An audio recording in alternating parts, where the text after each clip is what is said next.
Good morning to all my friends and viewers, mo YouTuber. Welcome to my channel.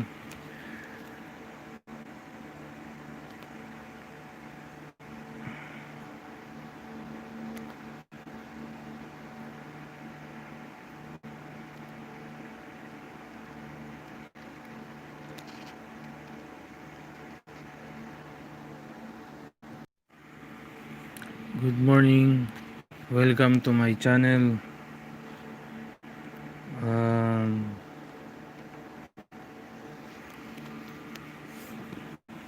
my topic is about healing wonders of water, guide to effective hydrotherapy.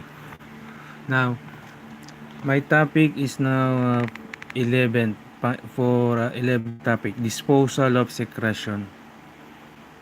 Disposal of secretion, definition and isolation, technique for the disposal of secretion which contains causative organism. Purposes: 1.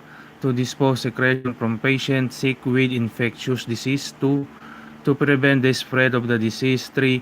To protect other members of the family and let to be patient realize that the secretion contains causative organism which are very virulent. Great care must be used in handling and destroying the organism. Indication: 1. Secretions such as mucus, sputum, pus, and vomitus of patients sick with typhoid fever, encephalitis, infectious meningitis, lobar pneumonia, streptococcal infection of the throat, diphtheria, cholera, conjunctivitis, gonorrhea, syphilis, and tuberculosis. Things needed: 1. Paper bag. 2. Old newspaper. 3. 1 safety pin optional. 4. Tissue paper. 5. Matches. 6. Plastic bag. 7. Empty can with cover for vomitus. 8. 5% Lysol solution or any available disinfecting solution. Procedure: Number 1. Attach an open paper bag on the sides of the patient. You may make a paper bag from old newspaper.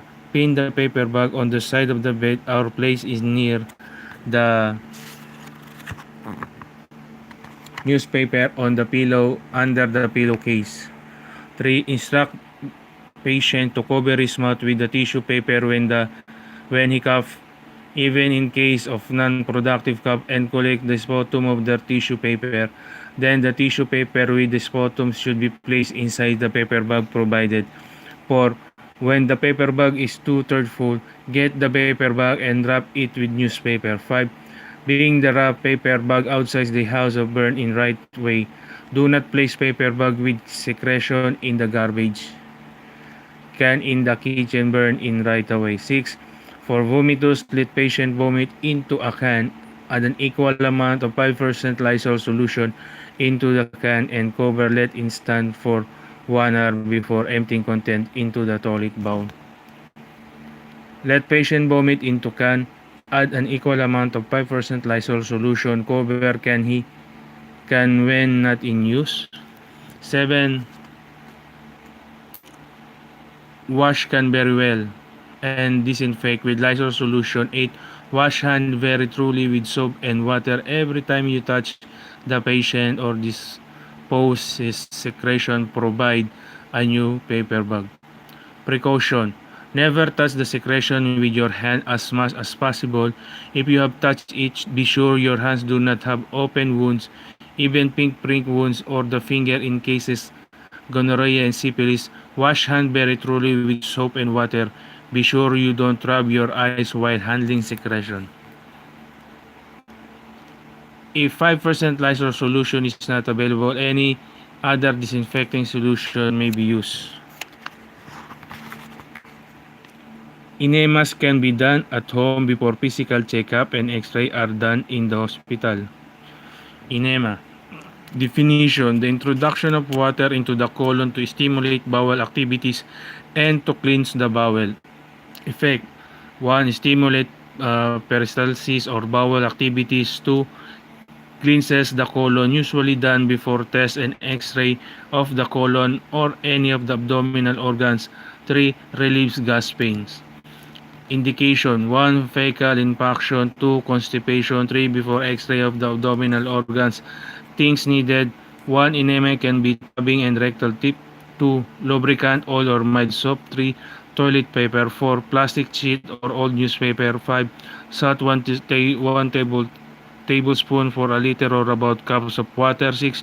Towel. 7. Bedpan if patient is unable to go to the toilet. 8. Bedside commode. Procedure: 1. Enema can be given in bed or on the padded floor if bedroom is far from the toilet bowl. 2. Give privacy to the patient if done outside of the bedroom. 3. Place the plastic sheet or newspaper under the patient's buttocks. 4. Turn the patient on the left side with the knees flexed. Cover the patient, exposing only the rectal area. 5. Fill up the enema can with warm water and add 1 tablespoon of salt. Allow the solution to flow through the tubbing to remove the air before inserting the rectal tip. 6. Lubricate the rectal tip with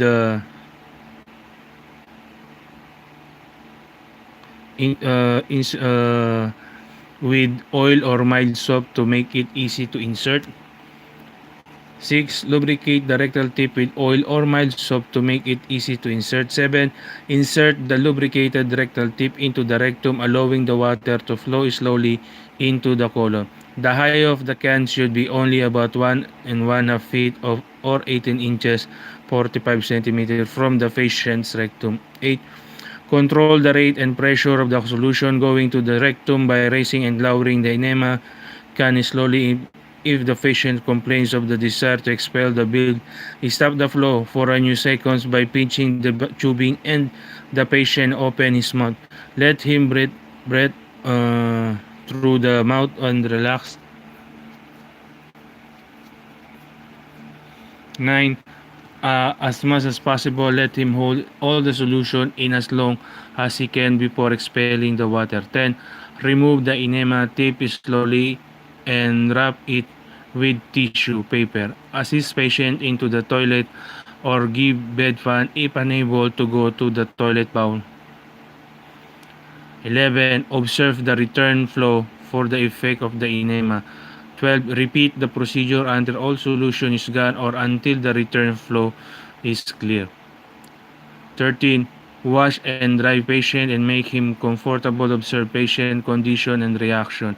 14. Clean up the area. Wash and boil the enema can tubing and the tip before putting it away. Be sure the rubber tubing is dry before keeping it. Precaution: enema should not be given freely unless indicated and ordered by the physician. It will do more harm than good. That is the second topic, enema. My third topic is fever sponge bath. A patient with fever may have hot and dry skin because the heat is not given up rapidly as is produced in the body, or called clumsy skin, where the temperature regularity mechanism of the body has been interfered by infection. Therefore, fever should be treated accordingly, whether he has dry skin or cold and clumsy skin. Fever sponge bath. Definition: sponge bath given to a person with fever. Effects: 1. Reduces fever or lower body temperature. 2. Sedative effects. Things needed: number 1, basin of water temperature as indicated. 2. Sheet or blanket to cover patient. 3. 2. Bath towels. 4. 1 face towel or washcloth. 5. Ice cube as indicated. 6. Alcohol. Excuse me.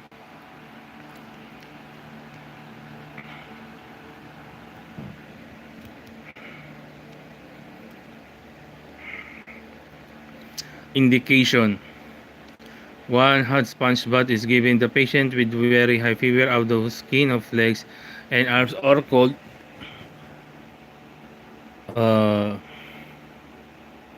Water for the sponge bath is as hot as can be tolerated.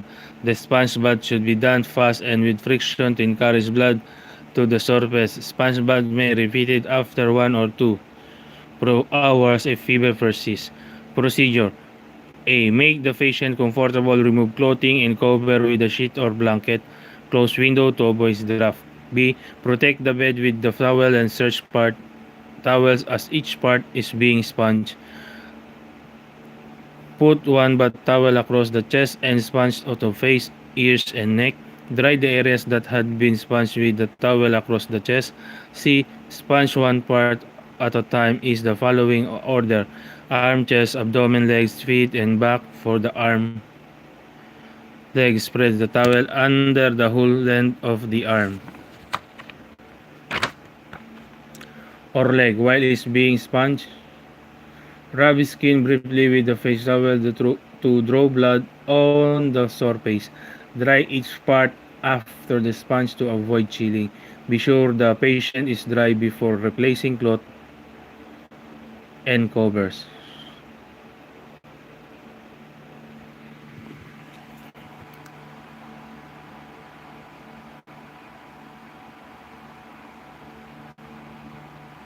Hot drinks, calamansi juice may be offered to encourage perspiration.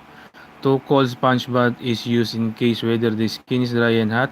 Cold water is for sponge bath, but in case where skin is burning hot, ice cube may be put into water. Avoid chilling the patient. A cold compress on the forehead or armpits may be placed while the sponge is being done. Chilling with shivering will use the temperature to rise. Sponge may be repeated or prolonged until the desired effects are obtained or until the fever goes down. Avoid chilling the patient. Expose only the part of a sponge. Fever sponge bath procedure. A. Remove clothing and cover patient with sheet or blanket. Place cold compress on the forehead and arm pits. Renew compress as often as you can. B. Sponge one part at a time in the same order as the hot sponge bath.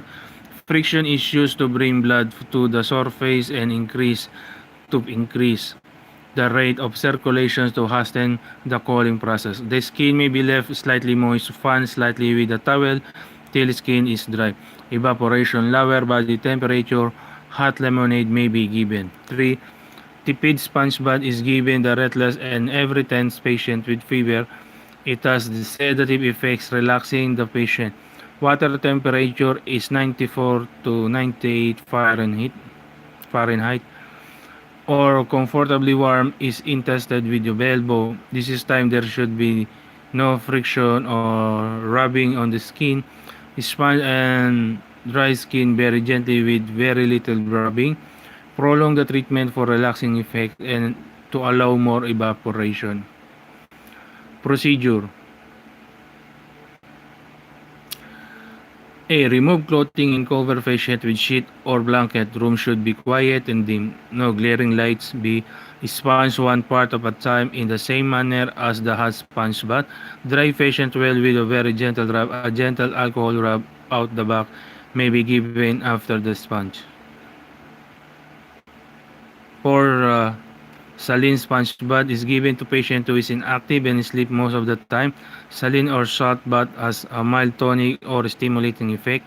It makes patients active. Water temperature should be 96 to 100 Fahrenheit, a little bit warmer than the tepid sponge. 1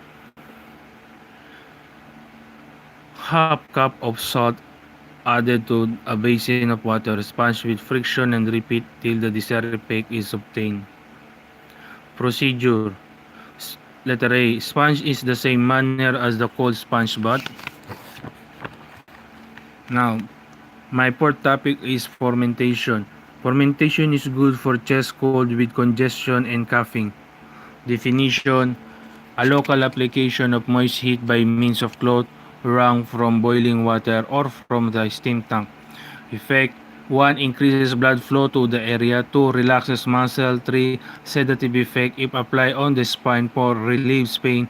5. Relaxes spasm or cramps. 6. Relieves congestion. 7. Produces sweating. Indication: number 1, chest cold with congestion and coughing. 2. Flu, bronchitis, and pneumonia. 3. Painful joints. 4. Sprain and contusion 24 hours after the injury. 5. Muscle spasm due to bursitis and stroke. 6. Neuralgic pain or pain on the nerves. 7. Fever and cough. 8. Asthma and upper respiratory infection. 9. Muscular cramps and rheumatic joints pain. Things needed: 1. At least 5 bath towel. 2. A small basin of ice water. 3. 1 washcloth or face towel for compress. 4. 1 blanket or sheets to cover the patient. 5. 1 kettle or cacerola for boiling water. Procedure: 1. Remove patient clothing and cover with sheet or blanket. 2. Have basin of ice water compressed and besides of the patient. 3. Close windows near patient's beds to avoid drops. 4. Cover area to be treated with 1 bath towel. 5. Wring out 1 bath towel from boiling water. 6. Spread the dry towel on the table and wrap the hot towel. 7. Apply the hot towel to the body area to be treated over the towel. 8. Apply cold compress to the patient's hands. Change it 3 times during the application of each fermentation. 9. Give 3 changes of hot fermentation. Drying the treated air quickly between application. Change fermentation every 5 minutes or till it gets warm or cool. Don't wait till towels get cold before removing it. 10. Have hot towel ready before use. Hot towel is removed from the treated area. 11. After the last fermentation, scrub the area quickly with the cold compressed wrung from the ice water. 12. Dry thoroughly and give sponge of warm bath is desired. 13. Let patient rest after the treatment. Wring out 1 bath towel from boiling water and squeeze out excess water. Fermentation precaution. Number 1. Protect sensitive parts of the body like bony areas and also recent scars. Buried in patient have more bony areas. Only warm fermentation is recommended. 2. In case of severe pain, have fermentation as hot as could be tolerated without burning patient. 3. If fermentation is unbearably hot, rub areas with the hands under the hot towel or double the towel insulator. 4. Avoid chilling patient. Feet are cold rough. The feet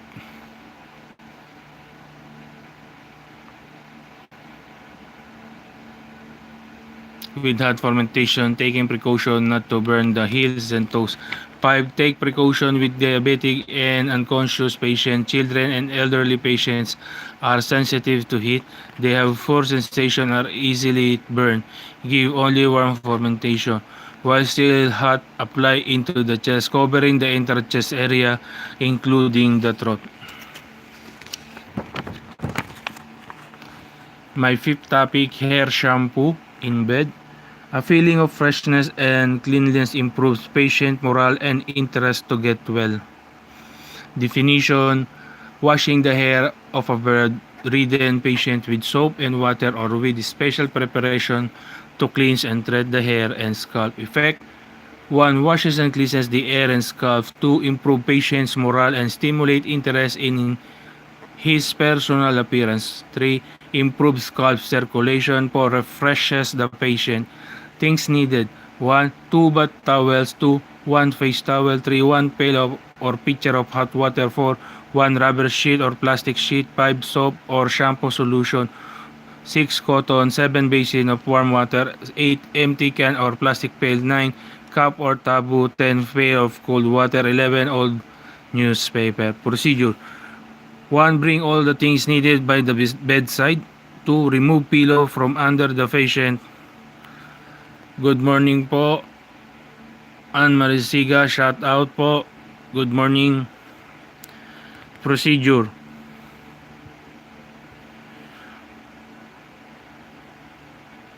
bring all the things needed by the bedside. 2. Remove pillow from under the patient's heads. Place one end of the plastic sheet under the head shoulder with other end hanging over the empty pail of the floor. 3. Remove gown or clothing of the patient and all hairpins. Cover patient with top sheet and put towel around patient neck. Good morning po, good morning. After Hair shampoo, massage scalp to stimulate circulation. 4. Replace cotton in both ears to keep water from entering the ears. 5. Let patient hold the washcloth to wipe face as necessary during the shampoo. 6. Loosen and comb hair. 7. Pour water slowly and carefully with a cup or taboo using the free hands to shield the eyes and ears with the hair evenly. 8. Pour shampoo on the hair, soap in the hair. Rub the scalp with the fingertips and make a good lather with it. Massage the scalp as you rub. Part the hair so that all areas of the scalp with shampoo and massage. Turn head on the sides being shampoo. 9. Rinse hair with clear water. Repeat the washing and rinsing 2 or more times as required. Rinse carefully and well so the soap or shampoo is removed. 10. After rinsing the warm water, rinse with cold water. 11. Dry forehead and ears with face towel. Squeeze water from the air and rub with towel. 12. Raise head and remove the plastic under the head. Cover the pillow with plastic and bath towel and adjust the pillow on patient's head. 13. Dry hair with the towel and comb hair. 14.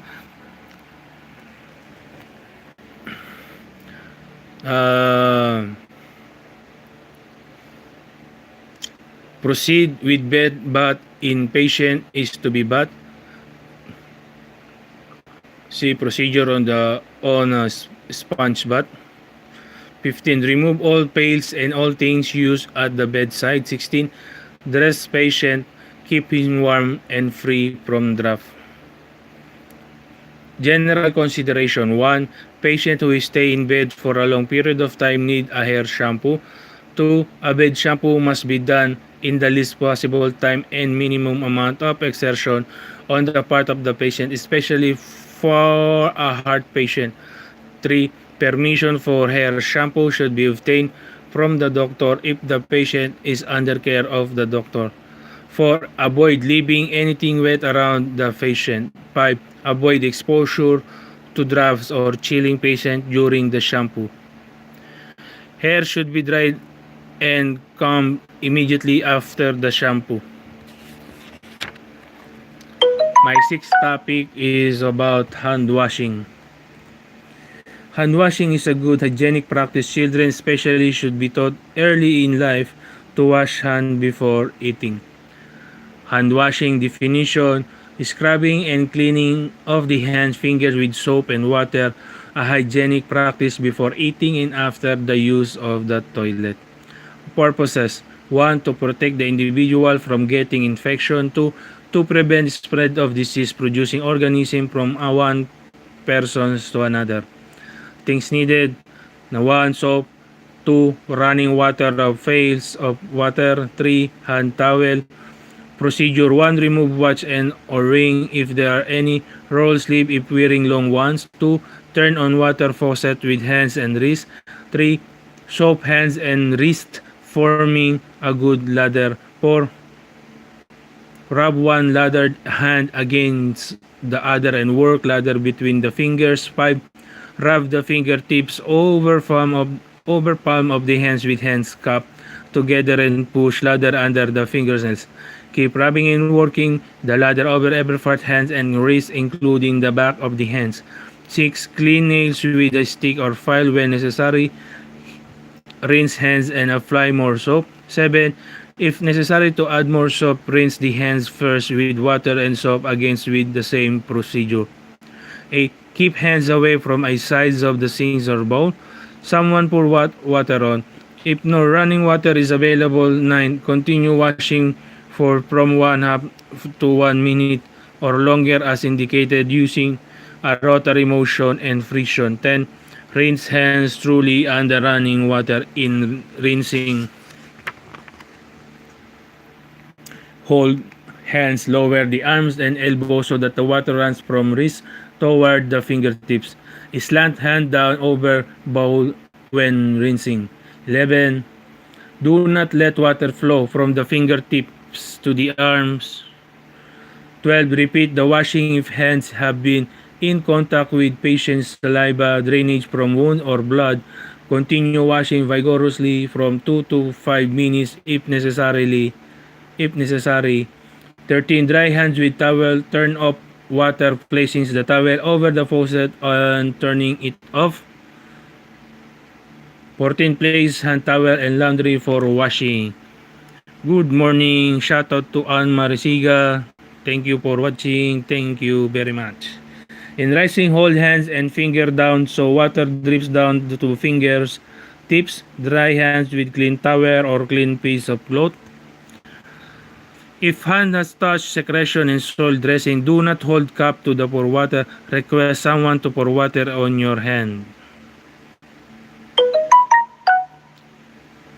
Note: soil dressing drainage from wounds, pus, saliva, secretion, urine, and stool should never be touched with bare hand. This should be wrapped before handling and disposed of. Placing should be wrapped. Placing them directly in the covered disposal can. Just in case they have been touched by the hands, wash hand thoroughly for 5 minutes. That is one handling. Okay. My 7th topic now, hot foot bath.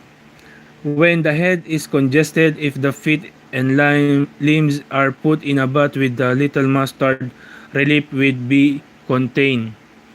Hot foot bath. Definition: a local immersion bath covering the feet, ankles, and legs.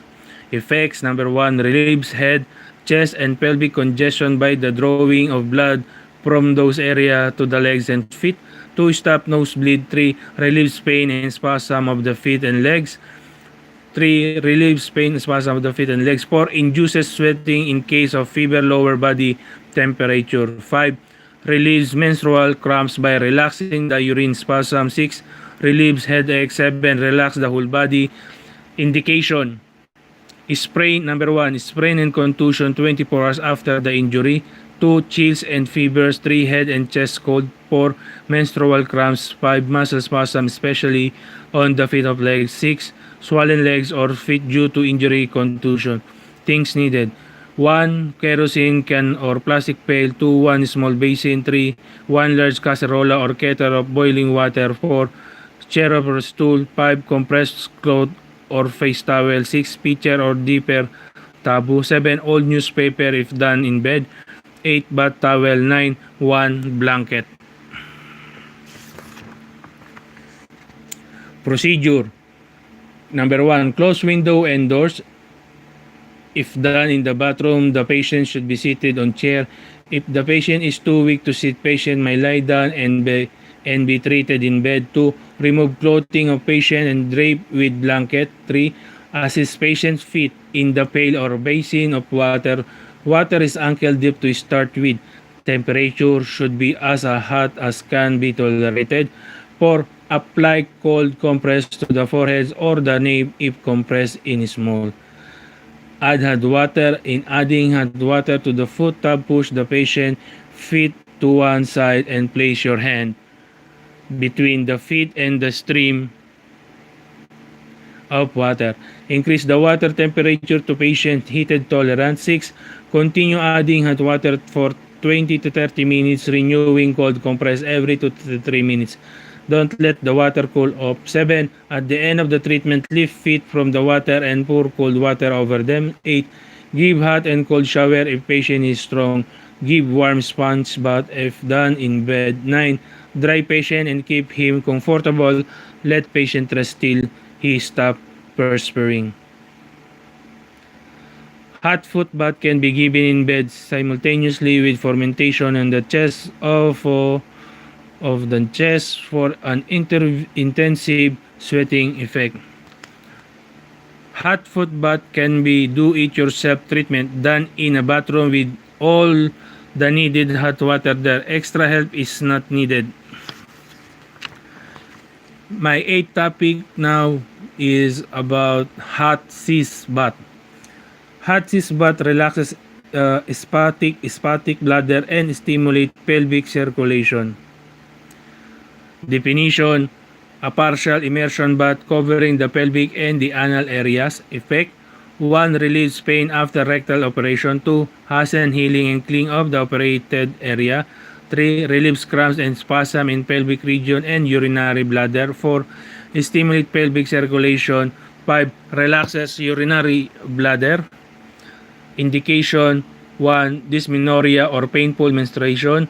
2. Cystitis or painful urination. 3. Inability to urinate due to spastic bladder. 4. Chronic pelvic inflammation. 5. Postpartum after delivery infection. 6. Post-rectal operative cases like hemorrhoidectomy, fistulectomy, etc. 7. Boils and abscesses around the anal region. Things needed: 1. Large basin deep enough for a person to sit in. 1 smaller basin for the footbath. 3. 1 small basin with ice or cold water and compress. 1 towel long enough to go around the head. 5. A sheet or blanket to wrapping around the body. 6. 1 bath towel. 7. 1 large kettle of boiling water. And 8. 1 chair or stool. Procedure. Number 1. Boil water in large kettle. 2. Puts the large basin on the chair on the floor with a small amount of hot water, hot enough for patient to sit in it. 3. Remove clothing, underwears, and dressing if there are any. Drape with sheet or blanket. 4. Assist the patients to sit in the basin, placing the feet in the smaller basin of hot water. 5. Apply cold compress on the forehead and gradually add hot water to the Sitz basin and the foot basin, increasing the water temperature to patient's tolerance. Stir the water with the hands as you add the hot water. Be careful not to pour hot water on patient buttocks and feet. Hot Sitz bath with the Sitz tub on the floor. Hot Sitz bath with the Sitz tub on the chair. 6. Renew cold compress to the heads as often as you can. Continue adding hot water from 20 to 30 minutes. 7. At the end of the treatment, pour cold water to the Sitz bath basin. Raise the feet and pour cold water to the feet and dry well. 8. Assist the patient out of the basin and give warm shower or sponge bath.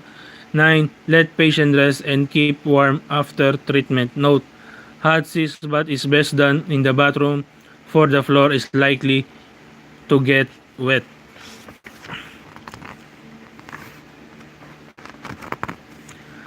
Now, let's go to my ninth topic, hot water bag. The real value of the hot water bag can be obtained if it is only partially filled with water and all the air expelled, so that is the flat on its surface when applied. Definition: a rubber bag or container used to hold hot water for various heat application effects. 1. Induces perspiration and relieves muscle spasm. 2. Raises body temperature and makes chilling patient comfortable. 3. Stimulates circulation in the internal organs and relaxes tense muscle. Indication: 1. Chilling patients due to exposures to cold. 2. A person who is in shock, poor circulation, but water should not be too hot to burn the skin. 3. Muscle spasm and muscular pain. 4. Abdominal colic or cramps. 5. Painful menstruation. 6. Painful joints due to rheumatic pains. Things needed: hot water bag, glass jar with cover or plastic bag may be used if not hot water bag is available. 2. A pitcher or 1 kettle of hot water. 3. Flannel bag or towel. Procedure: test bag for leakage by filling it with cold water. 2. Empty the cold water and fill it with hot water about 1/2 to 2/3 full. Water temperature should be hot but not steaming hot. Do not put boiling water into the bag. 3. Expel air by resting bag on the table. Hold the neck of the bag upright. Flatten bag against table until the water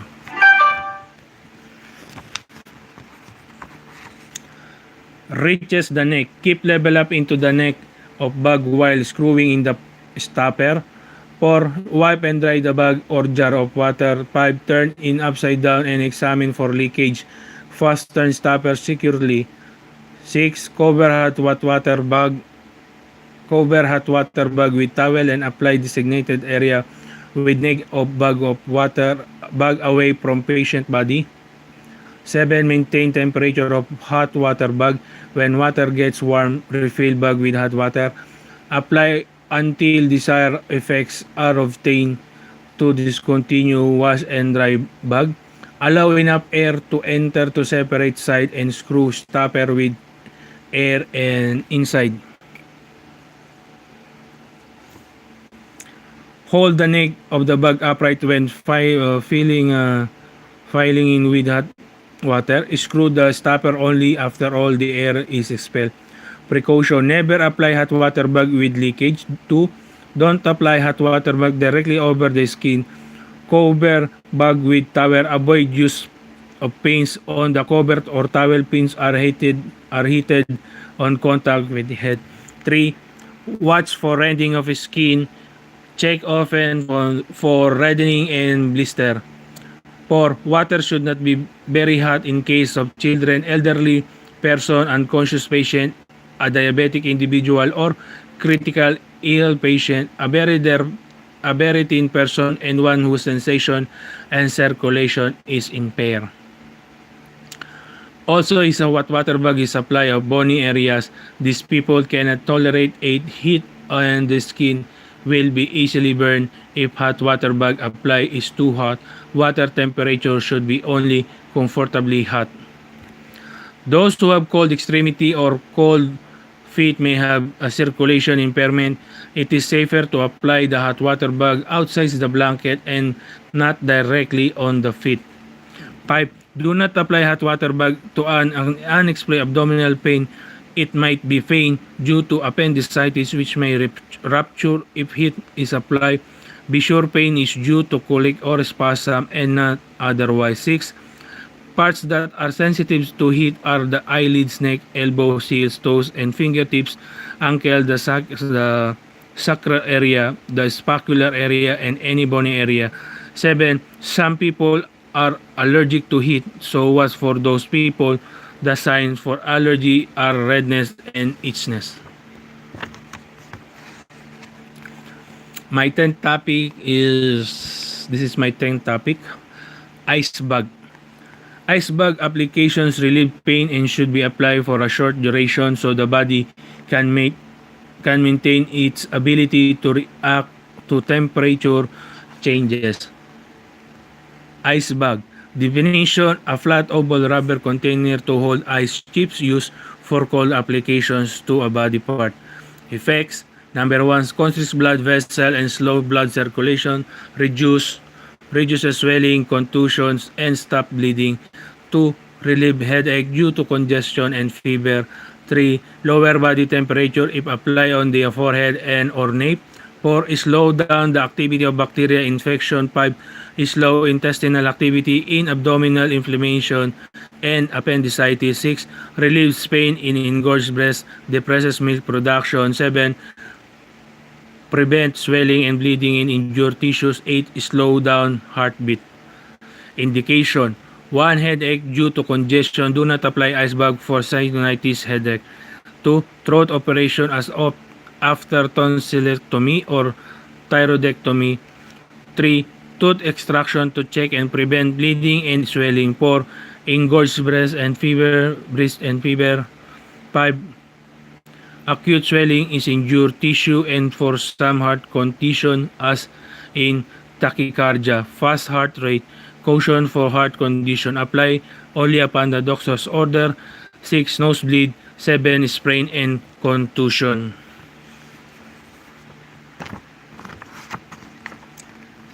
Things needed: 1. Ice bag or ice cup or plastic bag. 2. Ice cubes or crushed ice. 3. Towel or piece of flannel cloth for bag cover. Procedure: Test ice 1. Test ice bag for leakage by filling with water. 2. Empty water and fill it with crushed ice about 1/2 to 2/3 full. 3. Expel air by compressing empty portion of the bag and screw the cover while compressing the empty portion. Expel air by compressing empty portion of the bag and screw the cover while compressing the empty portion. 4. Wipe and dry the outside and place in the inside the bag cover or wrap in the towel of flannel cloth. 5. Apply it to affected area with neck of bag away from patient's body. 6. Observe patient's skin frequently for unfavorable signs such as bluish discoloration and spot of redness, extreme paleness and numbness. 7. If these signs are observed, double to cover or discontinue the ice bag application. 8. Change cover if it gets wet. 9. Refill ice bag as necessary to keep it cold. Don't wait till ice chips are all melted before refilling. 10. Remove when application time is over, usually after 1 hour or when desired affected is obtained. 11. To discontinue, remove all washes eye bag with soap and water. Rinse and dry well. Allow enough air to enter, separate the rubber from touching each other. Screw on top with air inside and return to storage. Precaution. 1. Ice bag should never be applied directly on the skin. It should not be applied continuously for hours. Prolonged application of cold has some damaging effects on body tissue. Ice or cold applications constrict blood vessel, thus there is less blood supply to the area affected. It should be discontinued at regular intervals to prevent tissue damage. 2. Cold treatment are usually applied from 1/2 to 1 hour, discontinue for approximately 1 hour. It may be reapplied if necessary. 3. Remove cold application if skin is white and spotty, feels numb, and there is a burning sensation.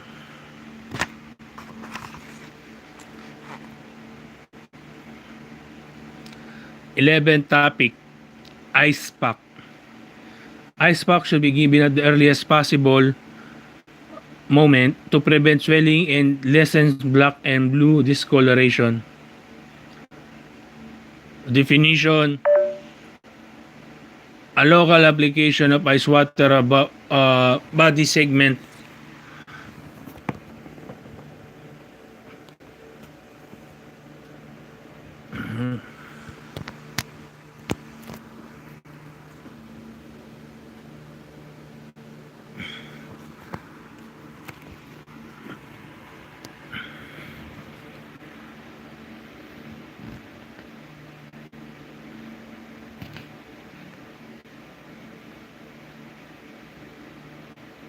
definition: a local application of ice over body segment.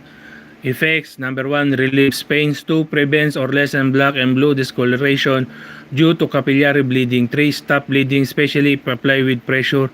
4, prevents and reduces swelling. 5, decrease blood flow to the area. 6, constricts blood vessel, therefore decrease tendency to bleeding. Indication: 1, treatment of sprain, contusion, soft tissue injuries during the first 24 hours after injury. 2, acute bursitis. 3, acute joint inflammation or rheumatoid arthritis. 4, immediate treatment of burn locally in a small area. Things needed: 2 bath towels, 2 safety pins. 3, fine crushed ice. Amount depends on the size of the area treated. 4, a piece of flannel cloth or baby's blanket. 5, piece of plastic. Procedure: spread the finely crushed ice on the bath towel, forming a layer about 1 inch thick.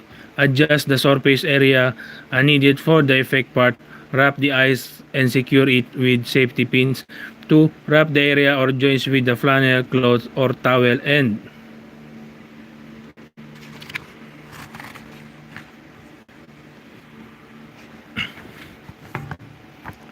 Place the ice pack following the contour of the area. 3, never apply an ice effect directly on the skin.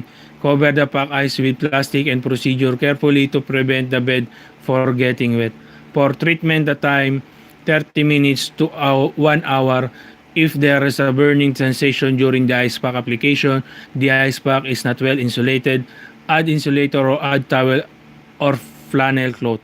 5 to end treatment, remove the pack, dry the area, and observe reaction.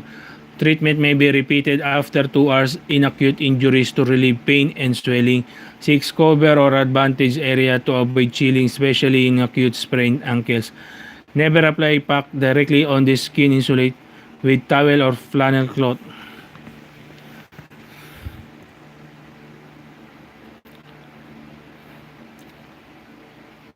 1. Spread the finely crushed ice on the bath towel, forming a layer 1 each thick. 2 to 4 fold towel, and 5. Secure it with safety pins. My 12th topic is salt gargle. Salt gargle is very soothing and relaxing to the throat. Definition: letting hot salt solution roll in the throat for a few seconds. Effects: number 1, relieves throat congestion. 2, relax throat muscle. 3, reduce inflammation. 4, relieves throat itchiness. 5, relieves sore throat.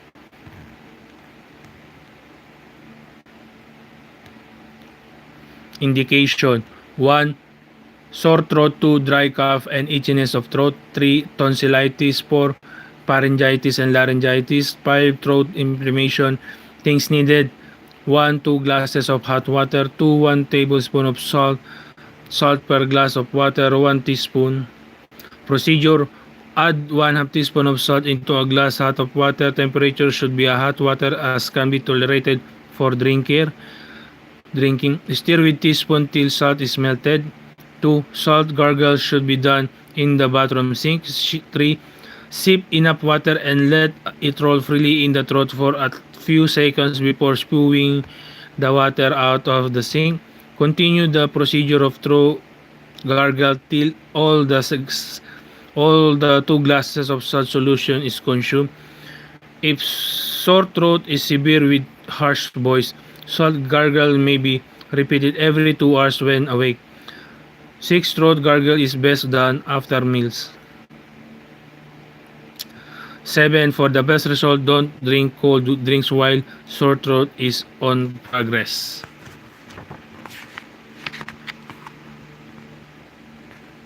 My 13th topic is about sponge bath.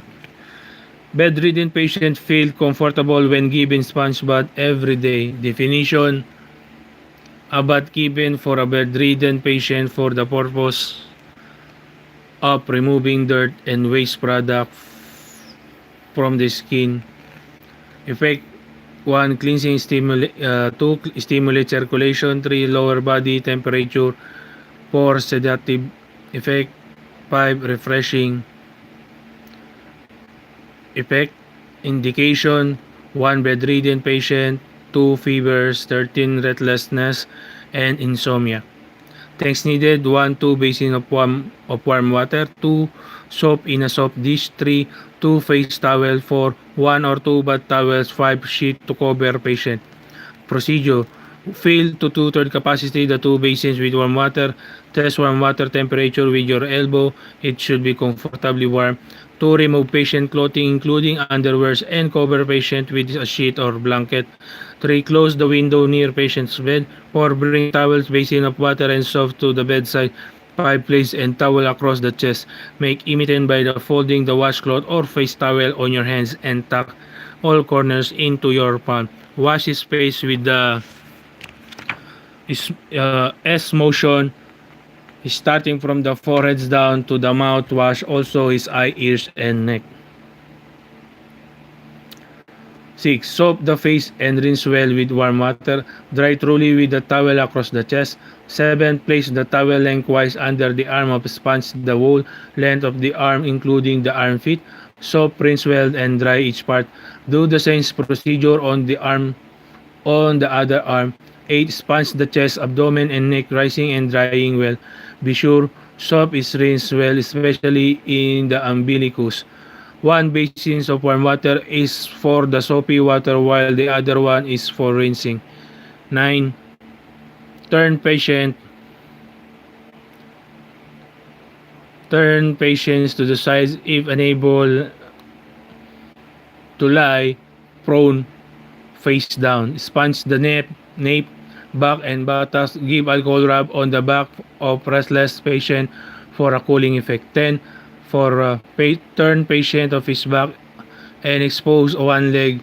Spread towel lengthwise under the bent leg and sponge the tight and leg while you support the knee with other hand.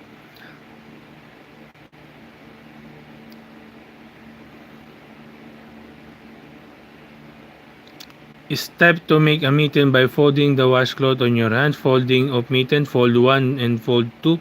Fold 3. S motion of washing face. 11. Place the basin on the towel and put the foot and being sponge in the water to wash the foot and toes.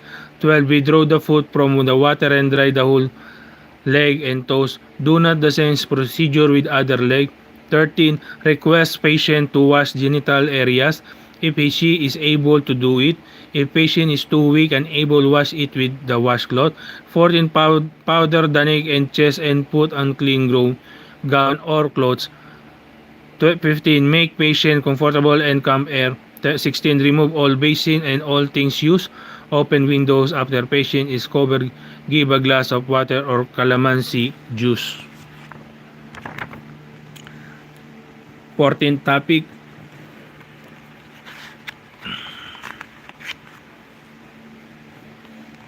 Starch Bath. Don't scratch itchy skin due to skin rashes. Starch bath will relieve itchy sensation. Definition: an immersion bath is starchy water for a soothing effect. Effects: number 1, relieve skin irritation. 2, soothes burning and itching sensation. 3, tendency to dry skin. Indication: 1, skin rashes due to allergies and measles. 2, rashes with burning and itching sensation. Things needed: number 1, bathtub for babies being basin may be used. 2, big drum or plastic water container for adults big enough to soak the whole body. 3, 2 glasses of starch or gaw-gaw for adult, 1/2 for babies and children. 4, 1 bath towel, 5 face towel. Procedure: 1. Fill up the tub 2/3 with warm water. Water should be deep enough to immerse the affected areas. Use bathtub in whole body is affected. 2. Melt the starch in cold water in a small basin. Mix well the melted starch into the tub water. Undress the patient and assist him into the tub with the face towel but the parts not immersed. Wet the head on hair if the scalp is affected. Immerse patients the head on hair if the scalp is affected. If immerse patient for 20 minutes but do not rub him with the towel. 5. After 20 minutes. Thank you for the heart. Ann Marisiga. Good morning, good morning. 5. After 20 minutes, drain the water and pat dry the patient with the dry towel. Don't give shower or rinse the starch. Don't use soap even for washing hand unless a specific soap is ordered by the physician. 6. Keep patient warm and avoid chilling. 7. Give daily bath or twice a day depending upon the patient condition. Cornstarch. Melt the cornstarch or gaw-gaw in a smaller basin before mixing it into the big tub. Be sure all the starch is well melted. Soak the child for 20 minutes in the starch solution and avoiding rubbing.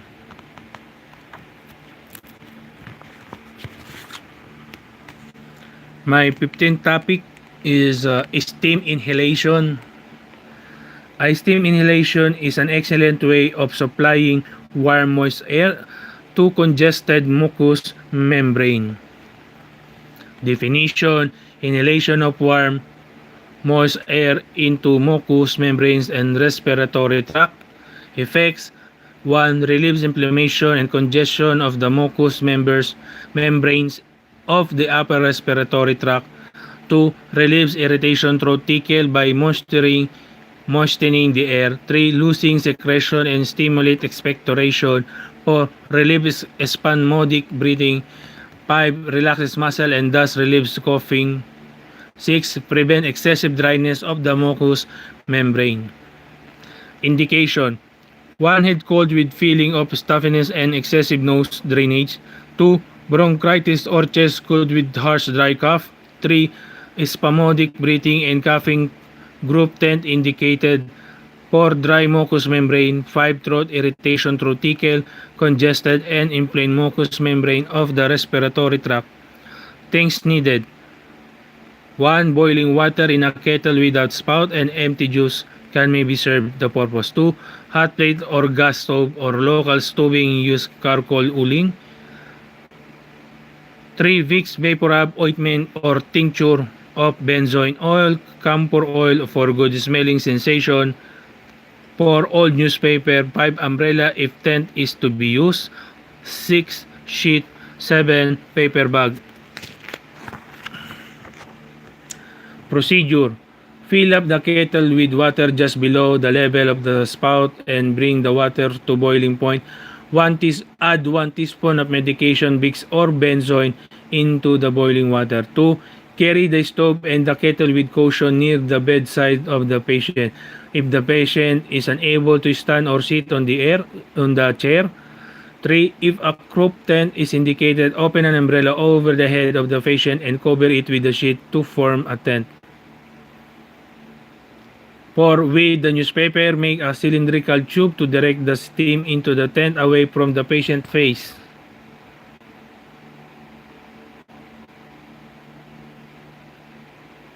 5. If the patient is unable to sit on the chair, he may sit near the stove in the chicken with the cylindrical tube on paper. The steam is directly into the patient face for inhalation. 6. Treatment times to 30 minutes to 1 hour morning and evening as tolerated. A croup tent is made with an open umbrella over the head of the patient covered with the sheet. Extra care must be observed when giving steam inhalation to babies and children. Avoid scalding. Precaution: avoid all risks of burning. 2. Avoid drafts during the time of treatment. Close window near the patient. 3. Extra care must be observed when giving treatment to children and restless patients to avoid scalding.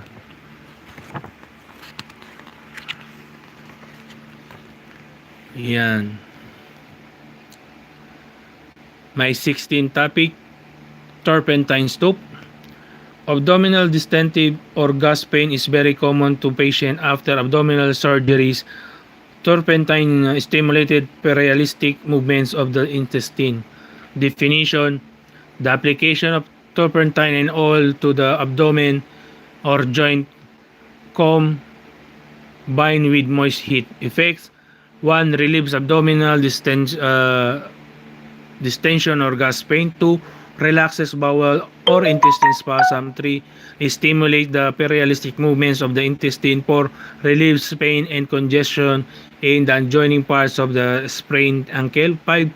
Relieves pain due to intestinal colic. 6. Promotes the absorption of serous infusion and exudate. Indication: 1. Intestinal colic. 2. Abdominal pain due to gas distension, kabag. 3. Sprained ankle or wrist 24 hours after injury. 4. Poor peristaltic movements. Things needed: 1. Set of a has formation. See procedure for fermentation on page 63. 2. Sheet or blanket to cover patient. 3. 1 bath towel. 4. Bottle containing turpentine and oil of the following mixture: 1 tablespoon turpentine. 2. 8 tablespoon mineral oil. For children, 1 tablespoon turpentine to 6 tablespoon mineral oil for adults. Turpentine mixture: put 1 tablespoon and turpentine in a bottle with cover and add 8 tablespoons of mineral oil if used for children.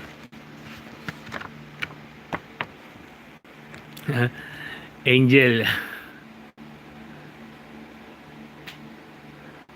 Thank you. For adults, add only 6 tablespoons of mineral oil in the 1 tablespoon of turpentine. Cover the bottle and shake the mixture thoroughly. Level the bottle with in proportion of turpentine and mineral oil. This mixture can be kept for future use. Keep bottle away from children. 5. Cream or lotion. Malapit na pala ako mag 1 hour. At malapit na rin na matapos ang mga topic ko. Procedure.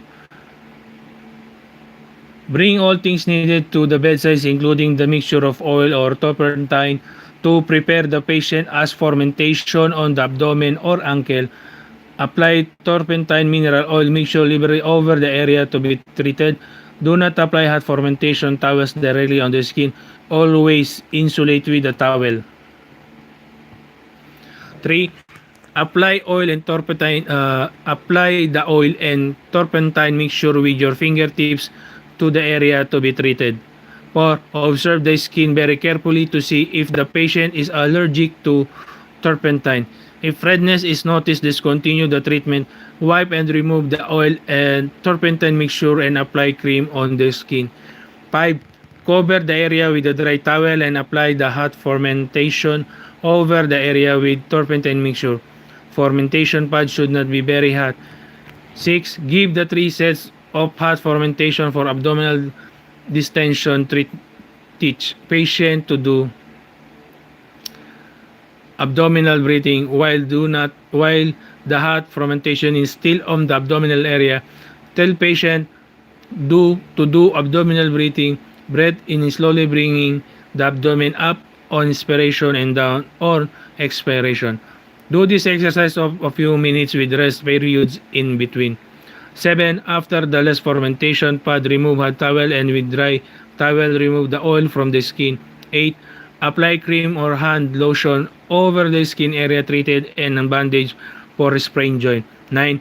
If abdominal distension persists, repeat the treatment after 2 hours unless contraindicated, not advised. 10. If patient is not relieved in spite of treatment, consult your physician immediately. Precaution and contraindication. 1. Do not use turpentine on patients who have kidney disease. 2. Do not give to patient allergic to turpentine. 3. If intestinal obstruction is suspected, never give any hot treatment but bring patient immediately to the nearest hospital. Symptoms for intestinal obstruction: A. Severe abdominal pain. B. No intestinal activities. Listen with your ears against the abdominal wall if there are movements of the intestine. C. Cannot pass out gas or stool. For elderly patient and fair complexion individual are more sensitive. Use mixture of oil and turpentine for children. 5. For the diabetic patient, use the children mixture. 6. Fermentation towels should not be very hot. Yan. May 17 topic. Vaginal irrigation or vaginal douche. There are some prescribed solutions that can be used besides the commonly used solution. Definition: the instruction of a solution of a low pressure into the vaginal cavity for the purpose of cleaning the vaginal canal. Effects: 1. Cleanses the vaginal canal in acute and chronic pelvic condition. 2. Destroy offensive odor caused by the vaginal discharge. 3. Relieve itchiness caused by the vaginal discharge. 4. Prevent infection if antiseptic solution is used. 5. Stimulate circulation. Things needed: 1. Irrigating can with tubing, clamp, and Douche tip. 2. Paper for soil tip. 3. Toilet paper. 4. Cotton balls. 5. Bedpan. 6. Small rubber sheet or newspaper and oil for lubricant. 7. Solutions prescribed by physician. Common solution use: normal saline solution for cleaning purposes, 2 teaspoons salt, Morton salt, 2 pour 5 glasses of warm water, soda bicarbonate solution for acidic secretion, 2 rounded teaspoon of soda bicarbonate, to pour 5 glasses of warm water, vinegar solution for itchiness and discomfort, 2 tablespoons of vinegar Del Monte or white vinegar, to pour 5 glasses of warm water, water temperature as tolerated of 98 to 104 degrees Fahrenheit.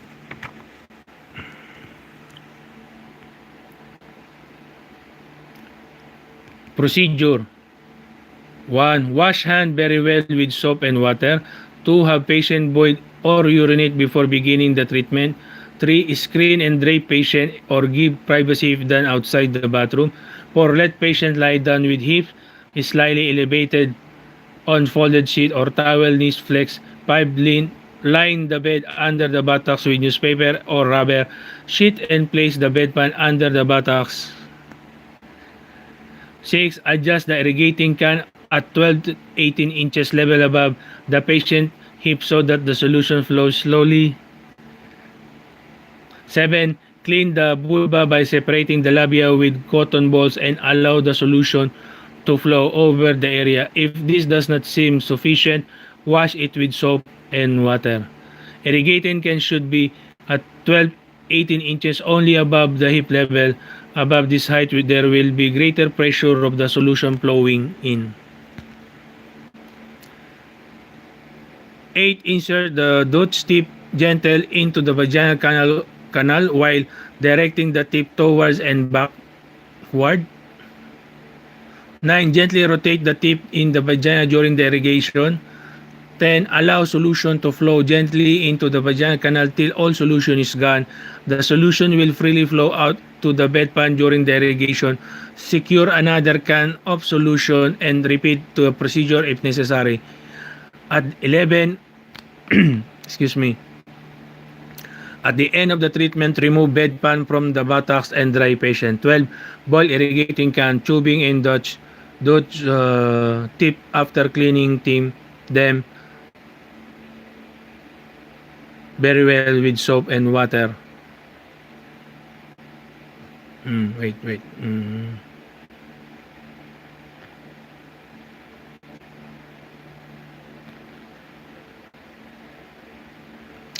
And 13, wash your hand very well.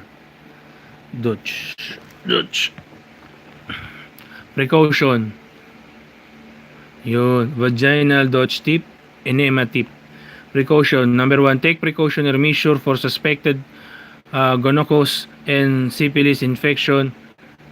There should be no open wounds in the finger or hand of the operator. 2. Too hot irrigating solution will burn the patient. 3. Gonococcus is carried on the hands and may be transferred the eyes unless hands are carefully washed with soap and water. 4. Always boil very well with irrigating can, tubing and tip before storing away. 5. Give vaginal Douche only upon the doctor order. And my last topic, 10 steps to cure a common cold. Prevent cold as much as you can, but if you fail and find yourself having a very bad cold, these simple home treatments will be a great help in your recovery. 1. Stay at home, preferably stay in bed and have a good rest. Going to work with a bad cold will make it worse at last longer. Your office mate will appreciate it more if you keep in yourself. Colds are caused by virus and spread easily by talking, sneezing, and coughing. 2. Get plenty of sleep. If possible, stay in bed the whole day and sleep. Give your body a chance to fight the cold and recover from fatigue. You may have overworked, and so this is your chance to catch up with your rest. If you stay in bed for one day at the start of cold, most probable you will be well the next day. 3. Don't overheat while you are at home. Don't overeat while you are at home. Don't overeat. Have light meals with plenty of fruits, juices, and soup. Avoid sweets such as chocolates, cakes, ice cream, and pastry. Sugar in the blood lowers your resistance to infection. 4. Drinking plenty of water. Drink at least 10 glasses of water to wash out the virus in your system. If possible, drink a glass of water or fruit juice every 1 hour when awake. 2 glasses of water before breakfast will help your elimination. 5. Gargle with a hot salt solution. Usually cold have 3 phases and you may start one of them. They are the head cold, the chest cold, and the sore throat. If you start with the sore throat, gargle at least 3 times a day with a salt solution. Put 1/2 teaspoon of salt into a glass of hot water. Stir until dissolved. Let the water roll in the throat for a few seconds while your gargle. Don't drink cold drinks. Sinks, apply heating compress to the throat. For some throat, apply heating compress on the throat after the evening gargle and just before retiring. Wet handkerchief with the tap water and wrap it around the throat. Cover the wet handkerchief with flannel material, wrapping the neck and covering the wet handkerchief completely. See procedure for heating compress for details. 7. Hot foot bath. If the cold start with the head cold, there is head congestion with headache and stuffy or running nose, these symptoms have to be treated right away or else the colds will go down to the chest. You might start a fever. The best treatment for head congestion is a hot foot bath. Hot foot bath is given twice a day, once in the morning and once in the evening. Will help you get rid of the head congestion. The hot foot bath draws blood from the heads, thus relieves the congestion on the heads. See procedure for hot foot bath. 8. Steam inhalation. Steam inhalation will soothe open the stuffy nasal passage, thus relieving the nasal congestion. It may be given after the hot foot bath. See procedure in steam inhalation. 9. Formentation to the chest. If you are unlucky and the cold progress to chest cold with cough and fever, local application of heat on the chest will be helpful. Fermentation of the chest with steam inhalation relieve the tightness of the chest and lower the fever. Please refer the procedure of fermentation. 10. See your doctors if after all these measures had been applied and the cold hang for more than a week with fever and complication being suspected. See your family physician for further treatment. Water can be used in many ways to relieve suffering. Drops of clear hot water taken before eating, half quart more or less. I will never do any harm, but will rather productive of good. Okay, this is end of my topic, all my topic about healing wonders of water. Again, good morning to all my friends and viewers, small YouTuber. You can share this video in your community, and also I will share this in my community as well. God bless you all, more blessing to come. But remember, always remember, 1. Full watch my video. 2. Click the like button. 3. Subscribe. Comment. Then 4. Subscribe. Then lastly, click all bell. So again, thank you for watching. Bye bye.